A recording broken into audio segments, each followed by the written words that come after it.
premier Mac, c'est en 1984. Donc, il a été présenté à la Super Bowl aux États-Unis pendant l'événement dans une publicité. Donc, c'est le fameux spot de pub où on voit une fille courir avec un marteau qu'elle envoie sur un écran. C'est la métaphore, je dirais, de Apple contre IBM, puisque Apple était une start-up et IBM était le leader du marché. Et Apple avait fait un gros coup marketing pour présenter son produit. On voit le premier Macintosh, donc ça c'est le premier du premier, donc avec son lecteur disquette externe, sa fameuse souris, son clavier avec le pavé numérique à côté, donc assez énorme, hein, mais bon à l'époque c'était ça, et surtout l'image writer, donc une imprimante à ruban. Donc voilà, ça c'était le kit. Alors à l'époque, je pense que tu en avais pour 50 000 francs. Si je dis pas de bêtises, hein, ça coûtait une fortune. Ça c'était réservé à l'élite de l'élite. Hein. Et ça, je crois que c'était encore plus cher le Lisa. Donc ça c'est avant le Macintosh, donc projet principal de Steve Jobs. Hein. Donc Lisa c'est le nom de sa fille, hein. Donc qui n'a pas du tout marché malheureusement, qui était un gros prototype. Bon, on voit le côté pratique aussi de l'appareil. Hein. Il est absolument énorme, comparé au Macintosh qui est compact. Le Mac était innovant à l'époque pour son interface graphique avec la souris. Donc la force d'Apple a été de démocratiser la souris et l'interface graphique. Donc on retrouve d'ailleurs les premières machines d'Apple qui sont très compactes, qui ressemblent d'ailleurs furieusement à un Minitel. La grande force d'Apple, c'est d'avoir associé la machine et le logiciel, puisque à l'époque, on avait la possibilité de faire soi-même des bases de données, du texte, du traitement graphique. Donc c'est ce qui a rendu la plateforme vraiment populaire. Je dirais populaire dans le milieu professionnel. Hein. Ça coûtait extrêmement cher. Là donc, on voit le Macintosh LC qui a démocratisé un peu l'affaire, puisqu'il était beaucoup moins cher hein, que le Macintosh de base, et surtout le logiciel HyperCard.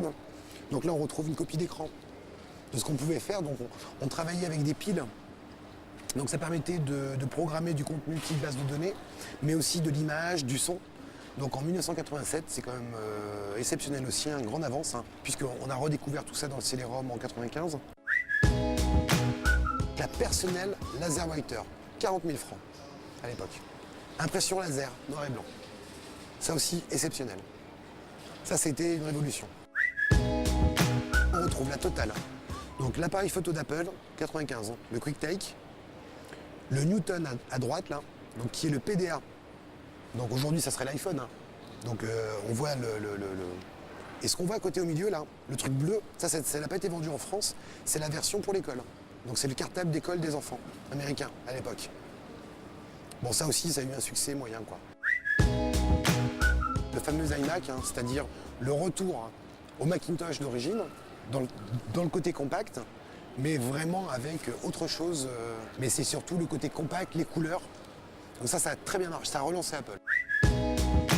Le fameux donc, G3. Alors moi ce que j'adore bien sûr, c'est la manière de l'ouvrir. Hein. Ça c'est, il n'y a que Apple qui a toujours vraiment fait des efforts. Et voilà, le portable, le changement quoi, ça c'est absolument magnifique, je vais même le toucher. Voilà. Là, on voit que, voilà, 2-3 ans après, Apple a vraiment changé, a amélioré son plastique, a rajouté des couleurs. Vraiment, c'est une très très belle machine. Ça, vraiment, là, celles-là, elles sont vraiment très très belles. Là, c'est carrément des collectors. Si je le pousse, voilà, je le descends, il reste toujours droit. Il y a un système hydraulique absolument génial, ce qui d'ailleurs a fait que cette machine coûtait beaucoup trop cher et elle n'a pas marché à cause du prix. Donc le dernier processeur fait par le groupe IBM, Motorola, Apple. Bon, il était temps d'ailleurs hein, de passer à autre chose, parce qu'ils ne réussissaient plus à le faire monter en fréquence. Enfin, ils avaient des gros problèmes techniques avec. Et on est passé, bien sûr, on n'en a pas ici, mais on est passé après à l'Intel.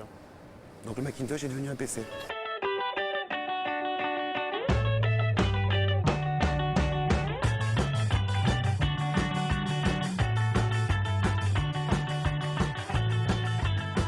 Alors ces machines viennent du musée de l'informatique de l'Arche de la Défense hein, qui nous a prêté cette exposition pour l'événement.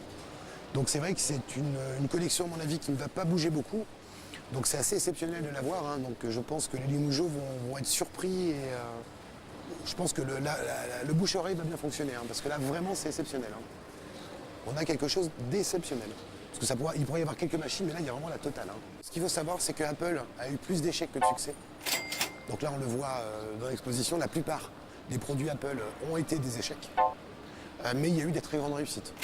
Donc le Macintosh de 84 a été un échec, et c'est le Mac 2 qui a été un succès, donc 6 ans après.